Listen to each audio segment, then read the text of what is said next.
Gracias por estar con nosotros en Hola Honduras. Ya estamos listos para llevarles a ustedes 2 horas de lo más importante que está ocurriendo en Honduras y el mundo y, por supuesto, nuestros temas de interés en diálogo de impacto. Vean, yo estoy alarmada con lo que está sucediendo en los últimos casos de abuso, maltrato y hasta asesinato de menores de edad. Es increíble lo que está sucediendo. Realmente, ¿qué están haciendo las autoridades? Es justamente el tema que vamos a abordar, porque este tema no tenemos que reaccionar cuando el hecho ya está, cuando el niño ya es abusado, cuando el niño es maltratado, cuando tiene esos tratos de crueldad o ya es asesinado. ¿Qué está haciendo en prevención? ¿Cómo podemos colaborar todos?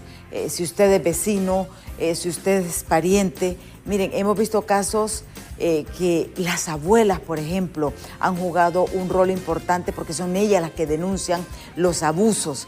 Entonces, ¿cómo podemos proteger a nuestros niños? ¿Cómo podemos proteger a nuestras niñas realmente de esta ola de violencia terrible, cruel?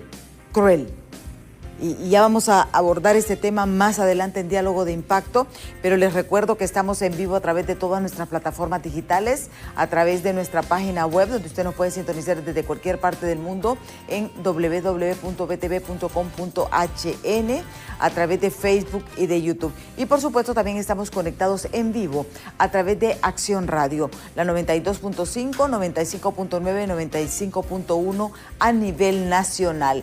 Así que usted no tiene ninguna excusa para no estar debidamente informado con todos nuestros equipos profesionales quienes ya están desplazados en diferentes puntos del país y del mundo para llevarles las últimas informaciones. A continuación le presentamos un resumen de las principales noticias que han ocurrido hasta esta hora de la mañana en las 5 de Impacto. Veamos.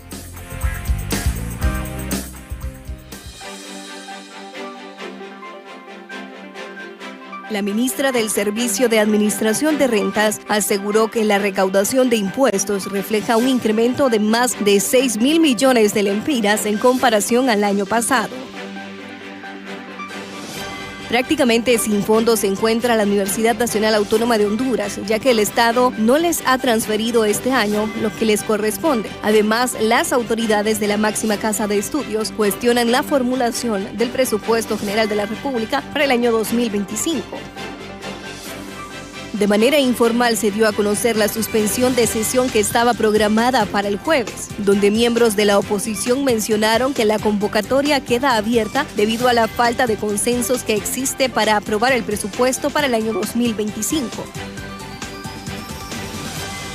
En el Boulevard del Sur, frente a la terminal de buses en la ciudad de San Pedro Sula, un incendio en un mini mercadito afectó la mercadería y la estructura del mismo. Hasta el momento se desconoce la causa del siniestro, por lo que se estarán realizando las investigaciones necesarias para determinar la causa. Los bomberos informaron sobre el rescate de un cachorro que se encontraba en el local a la hora del siniestro.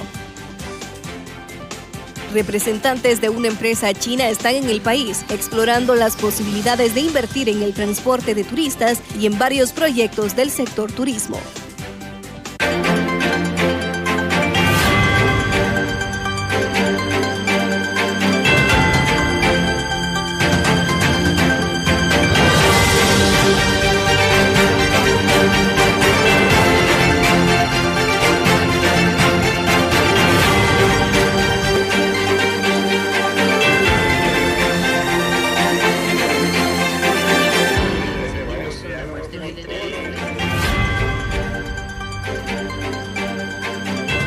Gracias por estar con nosotros aquí en Diálogo de Impacto. Hoy vamos a analizar un tema que así nos tiene preocupados a nosotros, especialmente aquí en el Grupo BTV, y es los abusos y todos estos actos de crueldad y de violencia en contra de los menores de edad en Honduras. Hicimos más o menos un resumen para que tengamos idea. Desde ayer fue un día fatal, y lo voy a decir porque sucedieron casi 3 incidentes.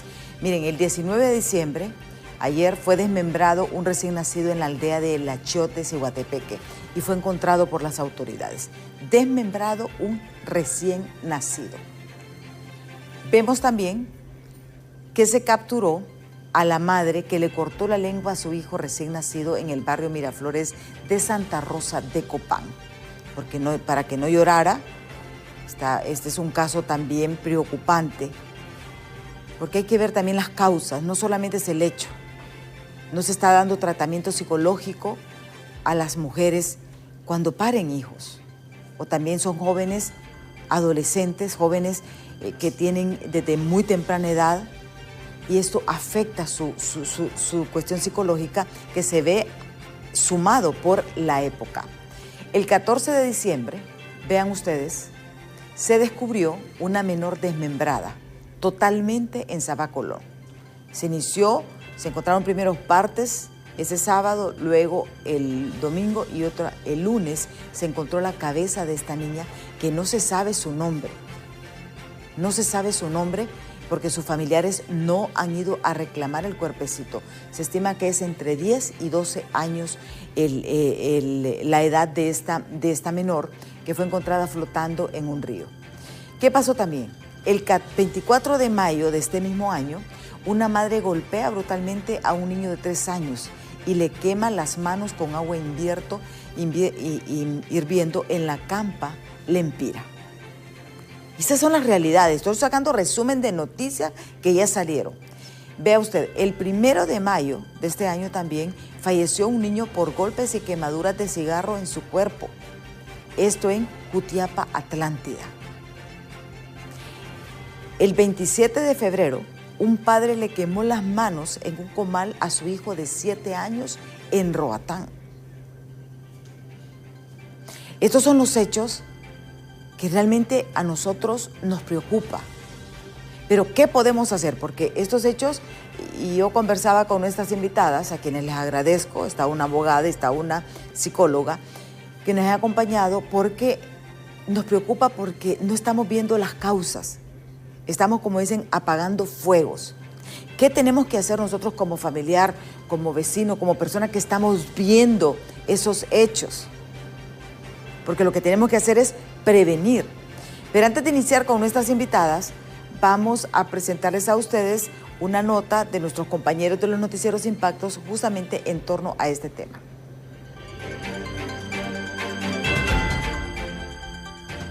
Las alarmas se encienden nuevamente tras el registro de una muerte violenta cada 9 horas, producto del crimen organizado y la violencia generalizada.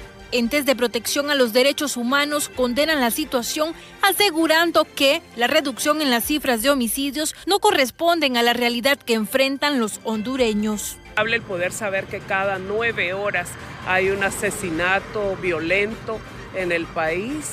Es decir, que en el día aproximadamente son 3 muertes violentas las que nosotros estamos registrando actualmente. Vemos que no ha habido un cese o una disminución de las muertes violentas, sino que al contrario, ¿verdad? Francisco Morazán, Olancho y Colón, ¿verdad? Son los departamentos en los cuales nosotros estamos viendo que se ha elevado, ¿verdad?, las cantidades de muertes violentas en el país. Desde el 1 de enero hasta la fecha, el Distrito Central encabeza la lista de municipios con la mayor cantidad de homicidios, siendo 223, seguido de San Pedro Sula con 145, Catacamas con 66, Juticalpa 60 y La Ceiba 59. Tenemos 58 municipios con 0 incidencias para la fecha de hoy, 19 de diciembre del 2024. Y durante el año 2024 no se registraron homicidios en 58 municipios, que representan el 20% de los municipios de Honduras.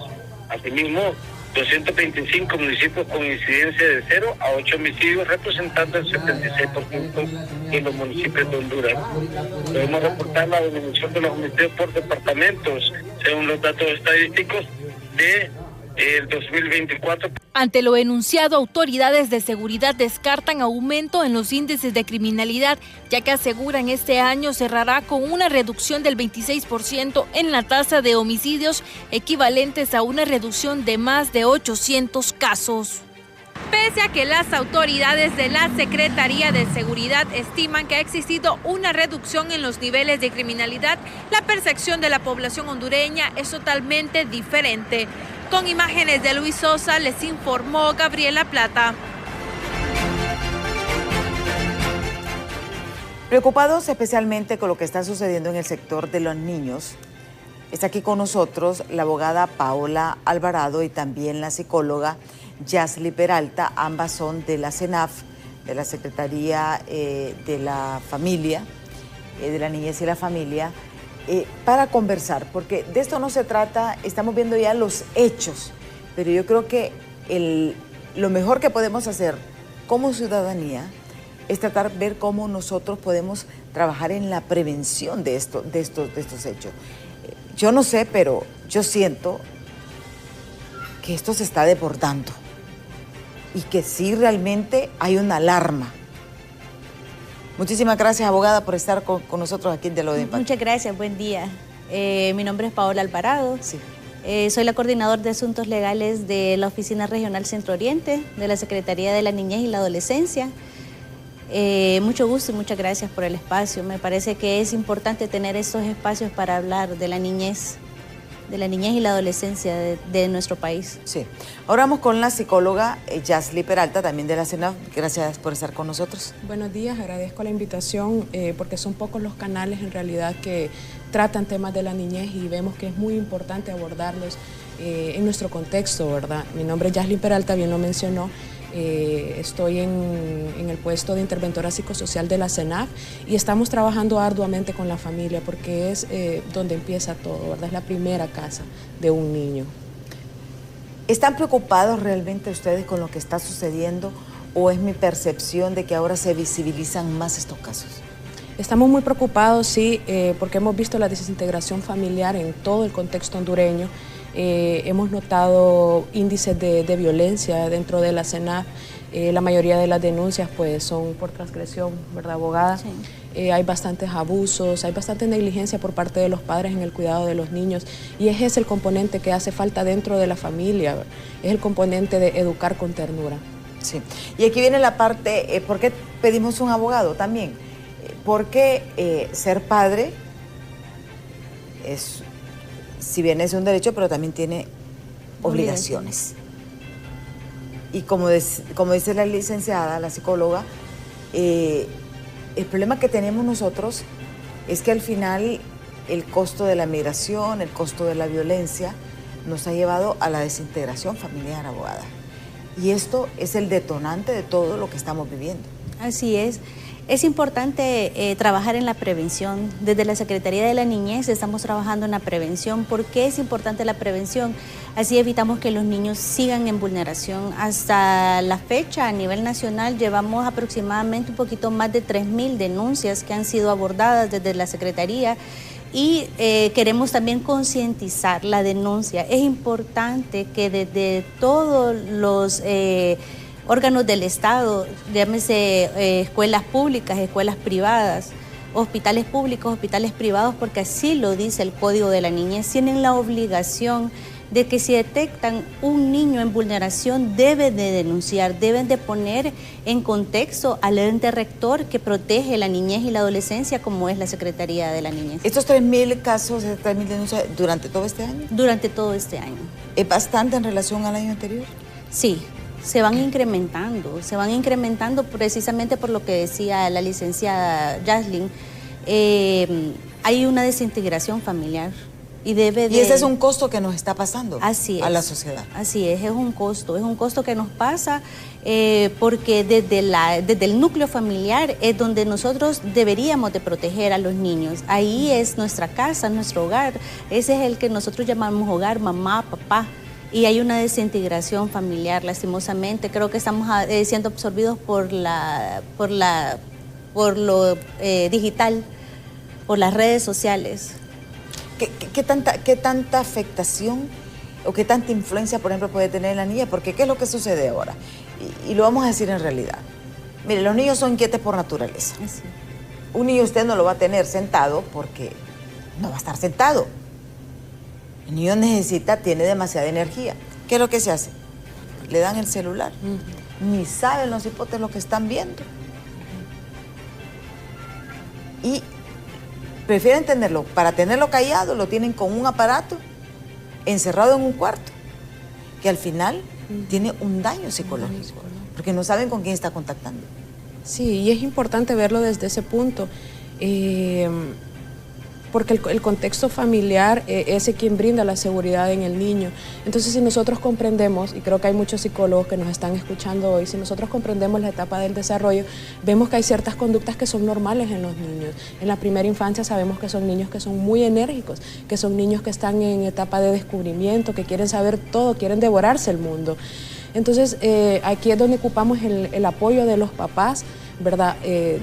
Diciéndoles lo que se debe de hacer y cómo se debe de hacer, dándole ese apoyo a los niños y orientándolos hacia cómo descubrir el mundo de una manera saludable. Pero creo que estamos viendo casos donde los papás muestran poca tolerancia y poca responsabilidad sobre el cuidado.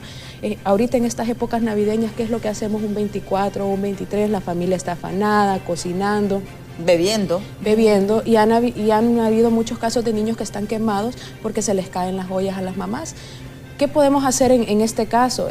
Buscar actividades navideñas. Se puede poner al niño en contexto, armar cositas navideñas mientras los padres se encargan de cocinar o de hacer otras actividades. Y hay involucramiento familiar en ese tipo de actividades. Necesitamos retomar ese ambiente familiar sano donde le inculquemos a los niños que está bajo nuestro cuidado y nosotros somos los orientadores, los adultos responsables de ellos. Sí, y aquí es donde viene.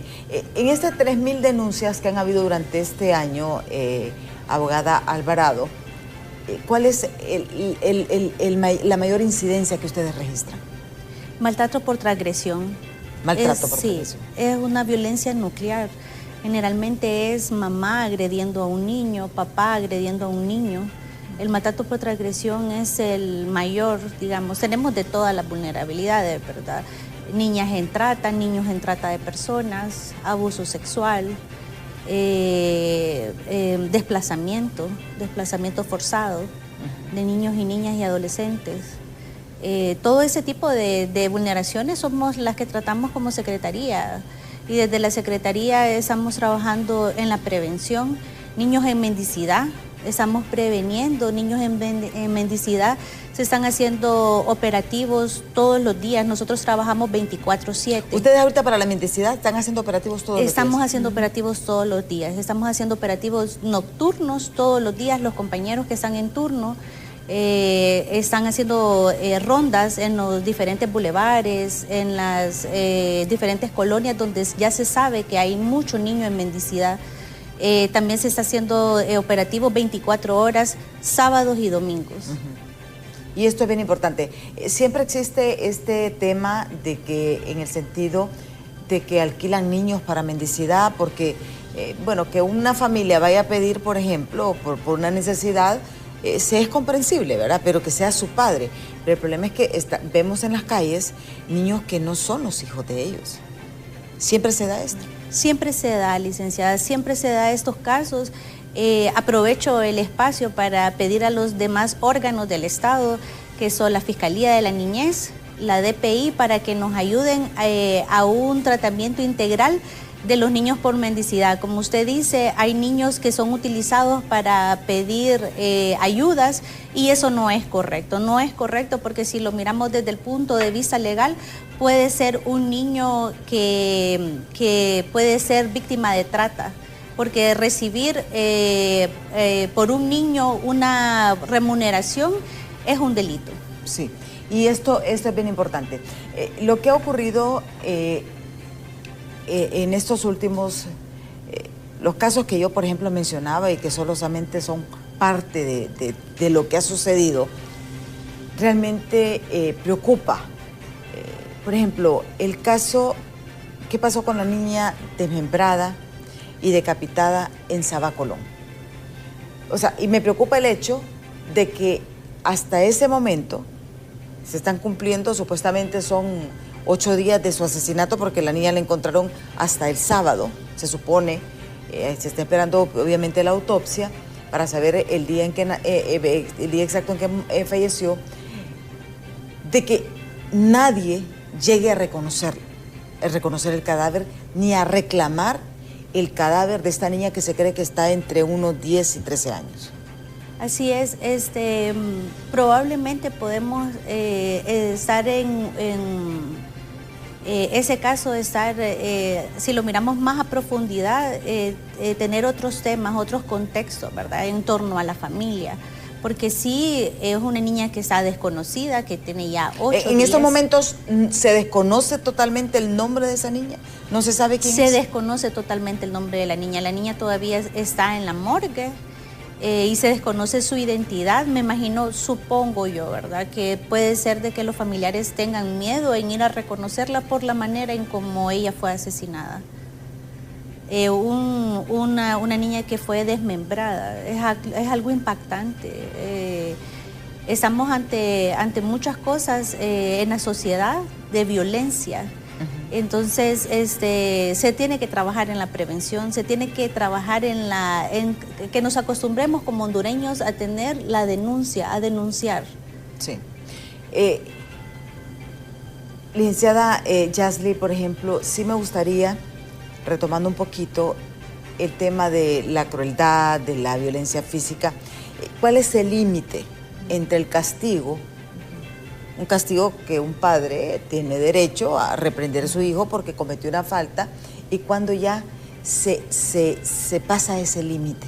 Cuando ya el límite excede, ¿verdad? Es cuando ya podemos ver marcas físicas, aunque en realidad no hay necesidad si la crianza desde que el niño está pequeño, la sabemos cómo fomentar, sabemos cómo conllevar ese vínculo, esa responsabilidad que requiere la paternidad. No es necesario acudir a una manotada. Yo he escuchado varias personas donde dicen que al niño se le puede castigar con una vara porque así lo dice la Biblia. No creo en eso, honestamente. Es necesario que empecemos desde que el niño está pequeño a crear ese vínculo y a darle la confianza para no tener que acudir a los golpes físicos. Recordemos que el castigo físico no es una forma de disciplina positiva para un niño, y las repercusiones psicológicas en el psique de este niño puede causar bastante afectación, ¿verdad?, ya en su nivel adulto y en el periodo de la adolescencia. Recordemos que también en los adolescentes la disciplina debe ser más enfocada en la confianza, en la plática abierta, en la empatía por parte del padre, ¿verdad? Y eso es lo que estamos tratando de fomentar en la Secretaría cada vez que viene un caso, que viene un familiar, dar una orientación familiar para que la familia sepa cómo abordar este tema, estos contextos. Sabemos que el adolescente no tiene la misma personalidad que otro, o no la personalidad porque está todavía en desarrollo. La personalidad se termina de desarrollar hasta los 20 años, 21 años aproximadamente. Pero es importante que comprendamos ciertas conductas que nosotros podemos modificar y trabajar también en la salud mental de los niños, y no solo de los niños, sino que de la familia y de la comunidad entera. Debe de ser una perspectiva integral, una perspectiva sistémica, donde no solo se componga de educar al niño, sino que el padre también aprenda a cuidarse a él mismo, ¿verdad?, para poder cuidar a su entorno. Sí.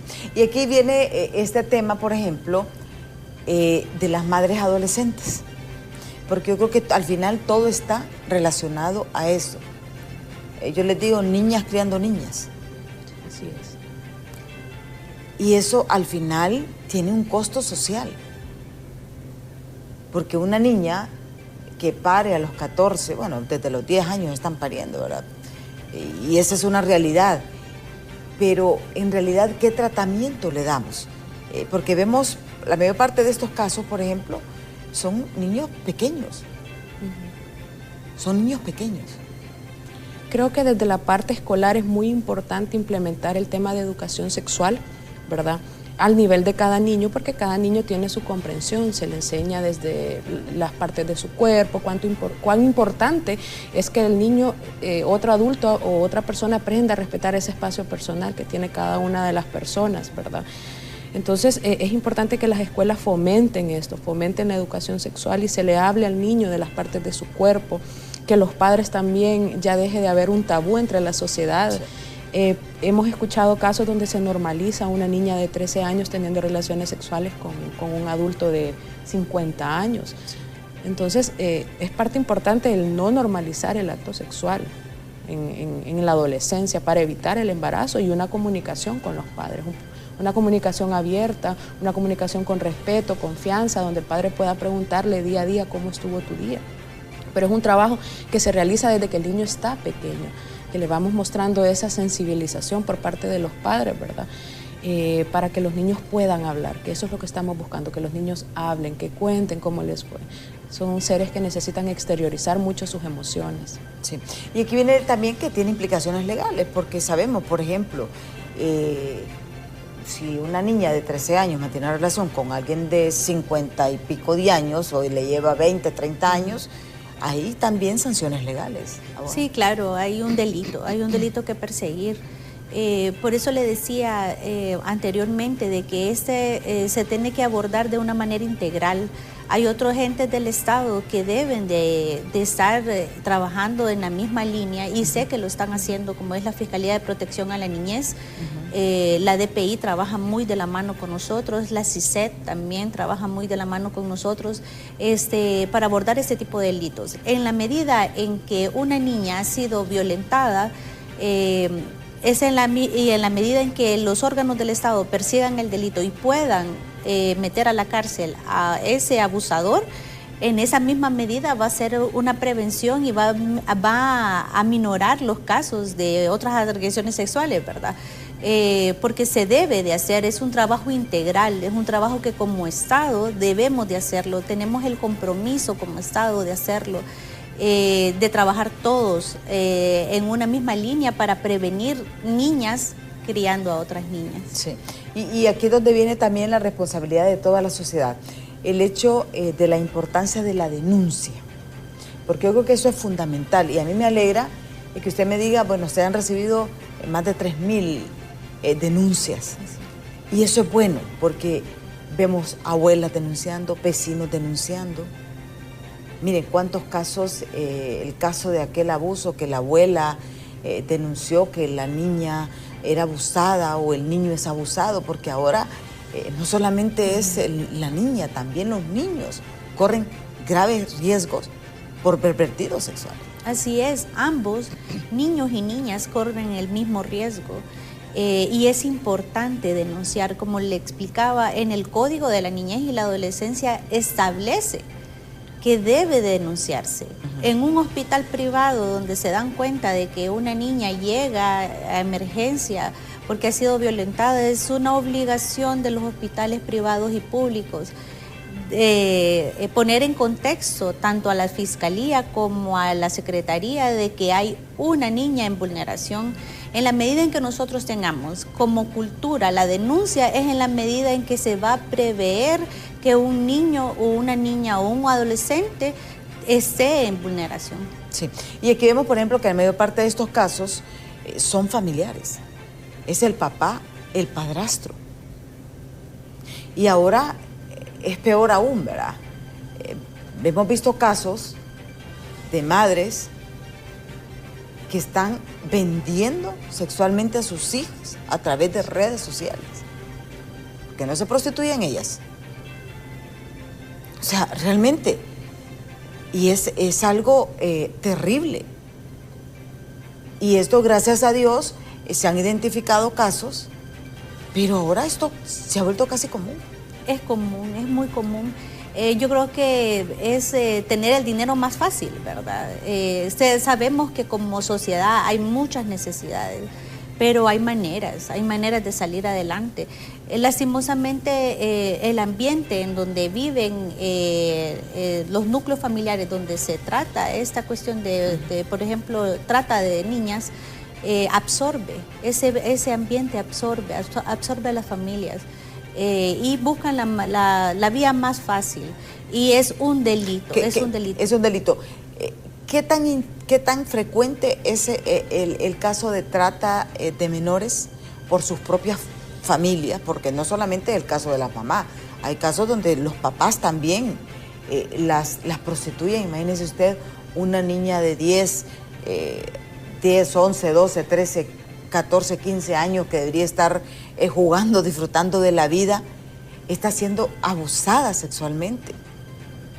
Porque tal vez comienza con el papá, con el padrastro, con el primo, y después la venden.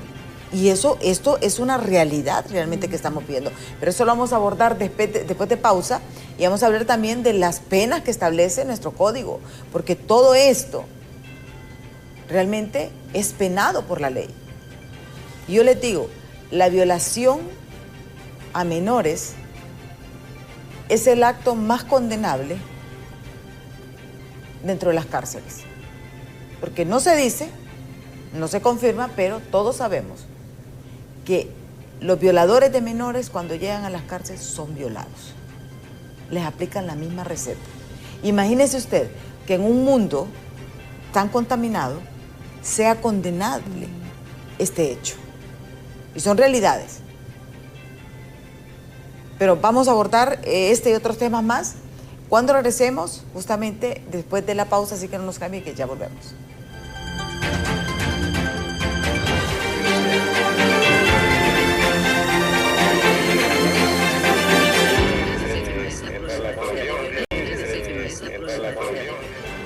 Continuamos este diálogo con la abogada Paola Alvarado y también con la psicóloga Yasly Peralta. Ellas son de la CENAF y obviamente nos han dado aspectos muy interesantes porque nos han revelado que son más de 3.000 denuncias las que se han recibido en este 2024.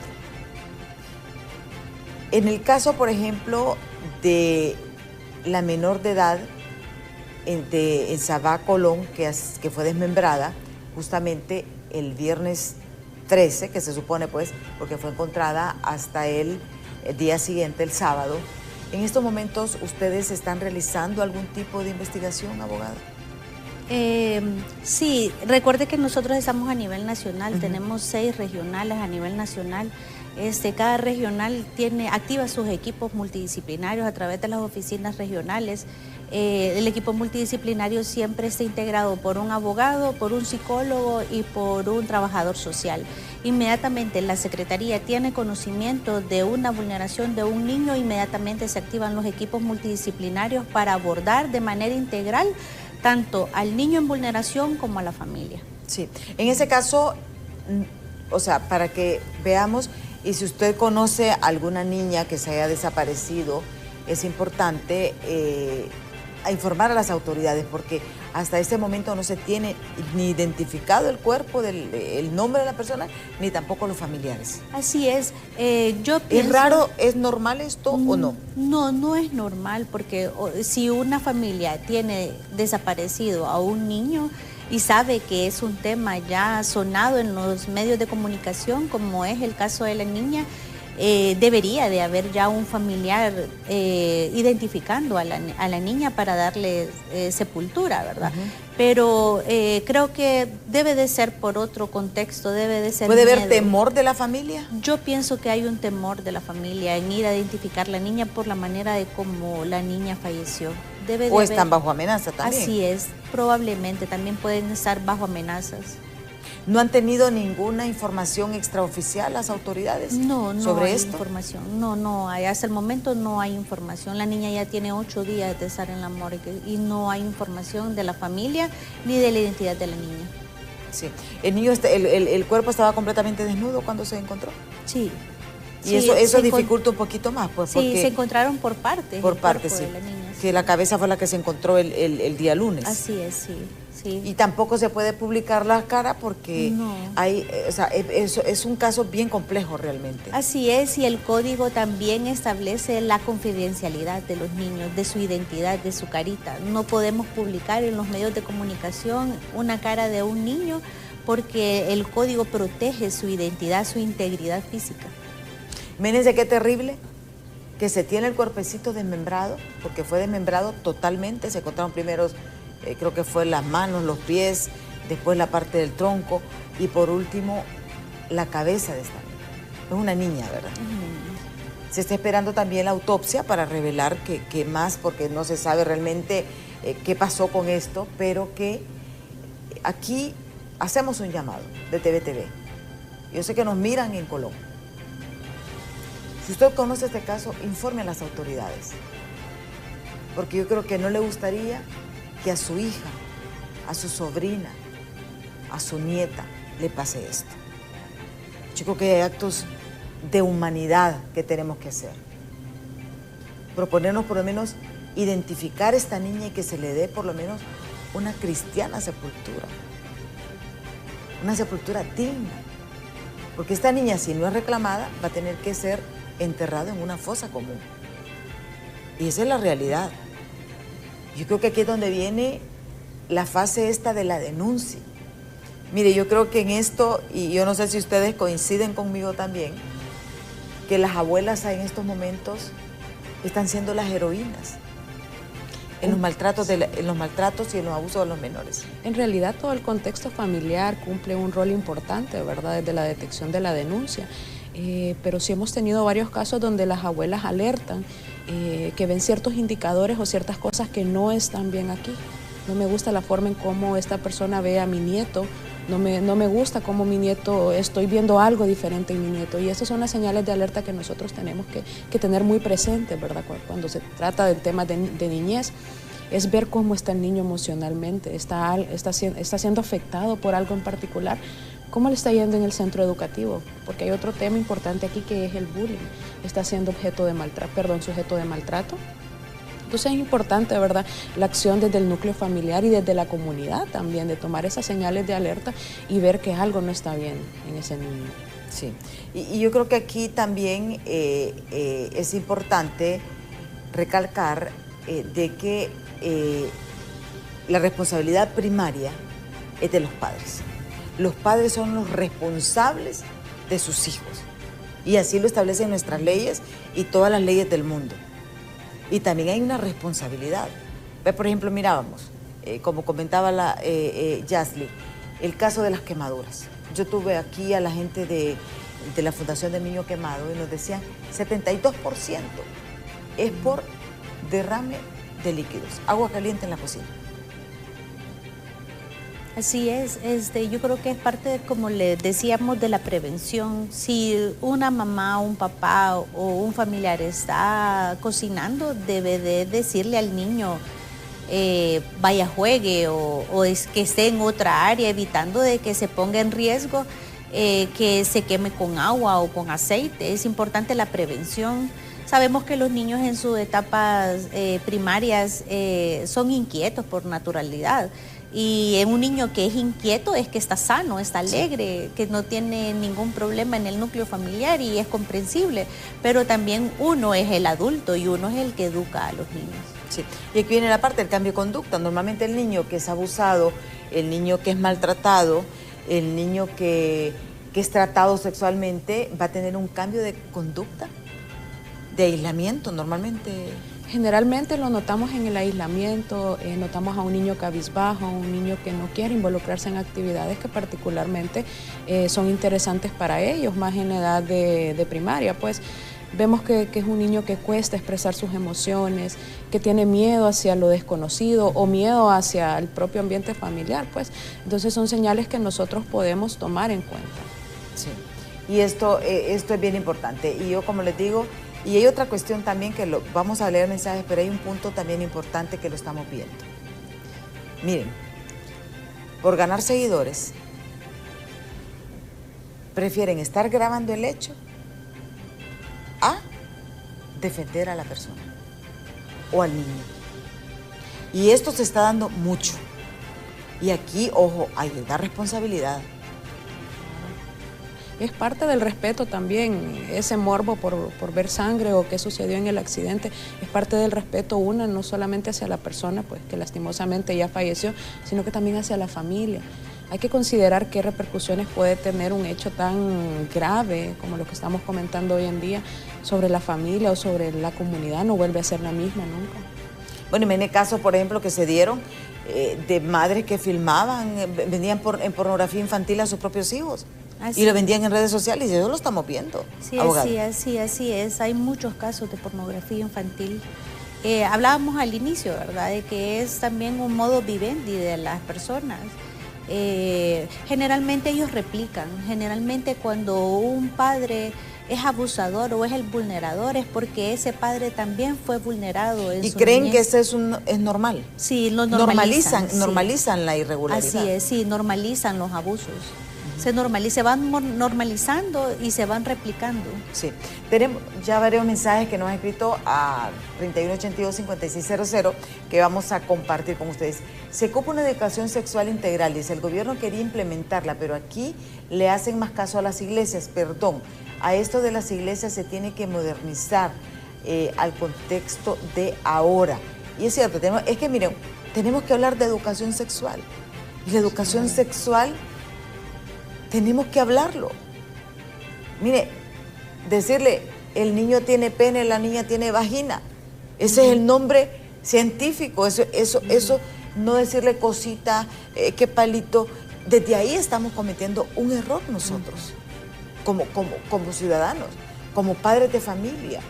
Lo que decía la psicóloga Yasli, por ejemplo, hablar con nuestros hijos, educarlos. Porque si usted no habla educación sexual con sus hijos van a aprender pornografía XXX acá. Y van a creer que esa es la sexualidad. O le preguntan a la amiga. Sí. Y entonces, cuando es un deber de los padres hablar de las responsabilidades en la parte de educación sexual. Sabemos que hasta cierto punto el acceso a redes sociales, pues, es algo que no lo podemos parar porque es parte de la modernización, es parte de la modernidad. Pero es importante limitar. Si ya nuestro hijo está usando redes sociales, limitar el uso, estar pendientes. Hay muchas herramientas como el control parental, no sé si ustedes lo han probado, donde podemos ver a qué páginas accede nuestro hijo. Sabemos que en la tecnología hay un mundo oscuro y muchos lo van a reconocer. Un mundo oscuro donde hay perversidades, donde hay muchas ilegalidades, muchos actos tremendos contra los niños. Entonces es importante ver hacia qué páginas nuestros hijos están accediendo. Bueno, ¿cuántos casos hemos visto de que conocen un hombre por internet, le roban el pisto a la mamá y se lo llevan al hombre, ¿verdad? Así es. Y las niñas son abusadas. Así es. ¿Cuántos casos hemos visto de esos? Y esas son realidades que estamos viendo.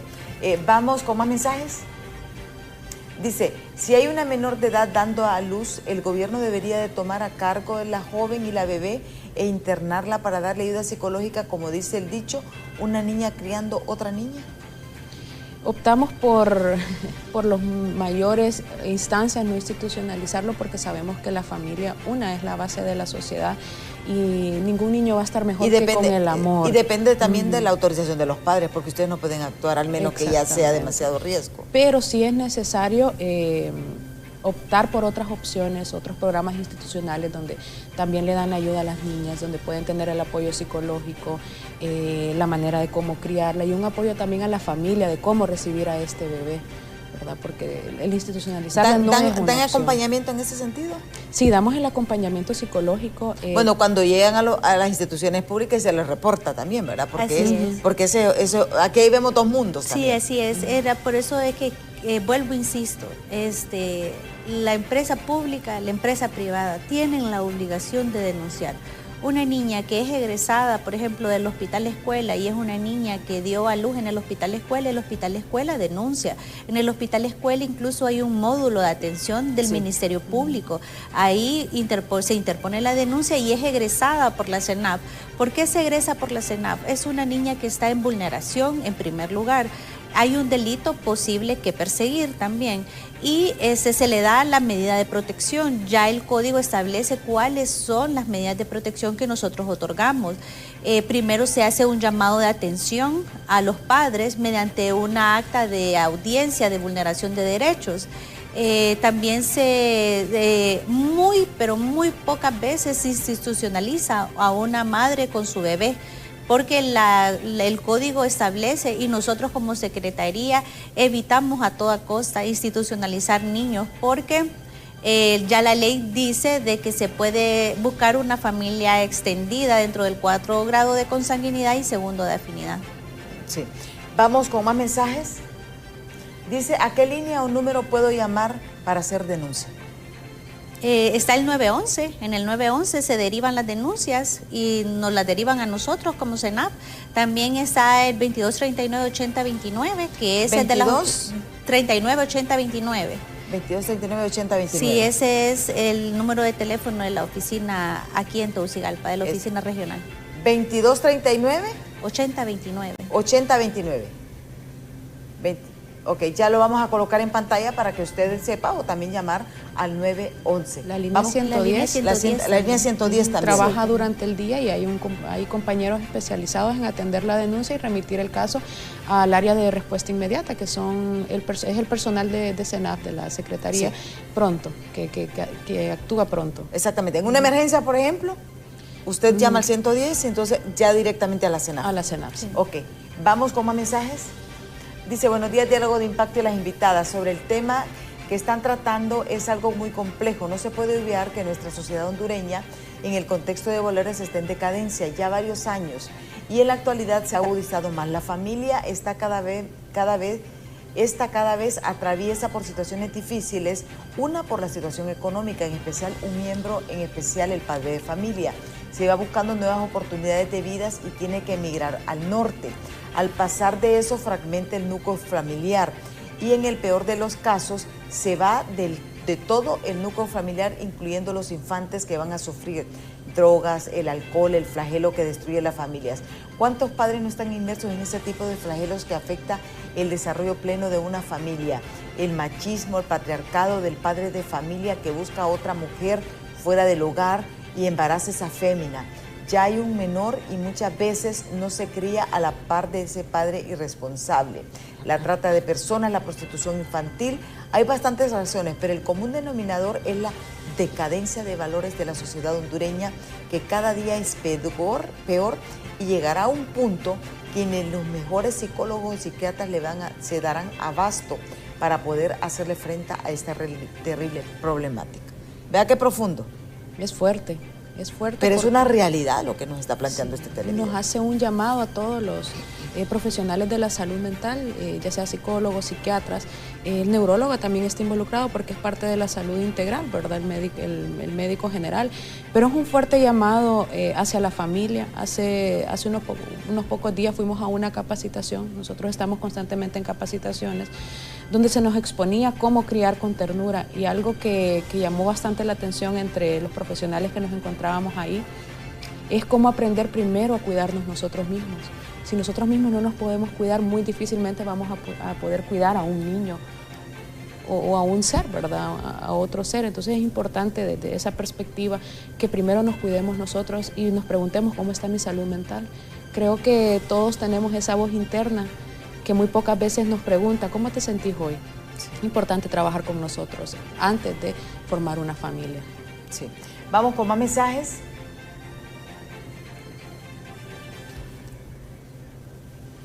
Dice, tengo una vecina que todo el día les pega a sus hijos, es una gran bulla de chillidos. Esos niños todo el día están en la calle, dice este televidente.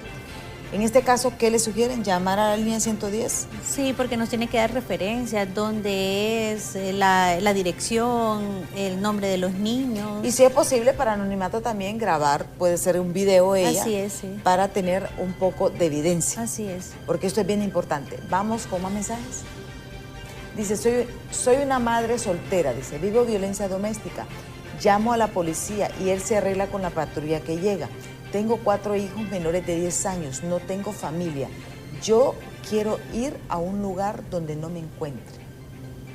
Es importante que la señora de la denuncia se aboque a los juzgados de violencia doméstica. Ahí hay defensores públicos que son abogados, que toman las denuncias y los representan en los juicios de violencia doméstica.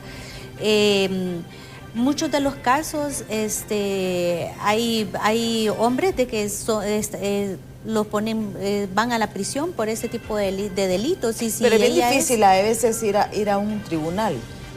Y como, sí. Como ella dice, yo presento la denuncia, se arregla con la policía. Con la policía, pero ella debe de ir al juzgado de violencia doméstica, donde hay defensores públicos que la pueden representar para que haya un juicio de violencia doméstica y a ella la proteja las leyes del Estado que hay para proteger a una mujer en violencia doméstica. Ajá. Me interesa particularmente este caso porque vemos que es parte de la realidad del sistema hondureño. Podemos abocarnos a programas, está por ejemplo Ciudad Mujer, ubicado en la colonia Kennedy, donde se da el acompañamiento legal, el acompañamiento psicológico, el acompañamiento médico. Hay otras organizaciones también que le dan ayuda a la mujer mientras está pasando todo este proceso y mientras se busca pues capturar al culpable. Sí, voy a tratar de conseguir el teléfono de la Defensa Pública para que usted llame directamente y ya entre, porque en su caso es un poco diferente porque es un núcleo familiar. En el caso de ustedes es más niños. Entonces, por eso es un poco más complejo. Yo voy a tratar de contactarla con la gente de la Defensa Pública. Le vamos a escribir, voy a tratar de contactarla para que usted inicie realmente este proceso, porque usted tiene que ir a una casa de refugio, es otro tipo de procedimiento. Pero no pierda la esperanza, vamos a tratar de ayudarles porque está levantando la mano y yo creo que eso es digno, es una valentía de esta persona. No es fácil, porque puede ser identificada, puede ser tantas cosas, ¿verdad? Entonces, nosotros nos comprometemos a conseguir el teléfono, yo la voy a poner en contacto con la gente de la Defensa Pública para que ya usted inicie este proceso y también ellos le ayuden, y como dice la psicóloga, ella podría ir también a Ciudad Mujer. Sí, en Ciudad Mujer ofrece los servicios de acompañamiento legal y acompañamiento psicológico. Y por parte de SENAF nosotros damos el seguimiento para ver cómo está el estado emocional de los niños y ver cuál es la mejor opción para tiene que se dos puedan opciones, desarrollar. La Defensa Pública y Ciudad Mujer. Vamos a tratar de conseguir los teléfonos y le vamos a escribir de manera privada. Miren, el tiempo se nos ha agotado. Muchísimas gracias, abogada, muchísimas gracias. Muchísimas gracias. Gracias a ustedes por habernos acompañado aquí en Diálogo de Impacto. Los invitamos a que continúen con Hola Honduras. Ya está lista Ani y Andrómeda con toda la información del momento. Nosotros, si Dios quiere, les esperamos el próximo lunes en punto de las 7 de la mañana aquí en Diálogo de Impacto. Hasta el lunes.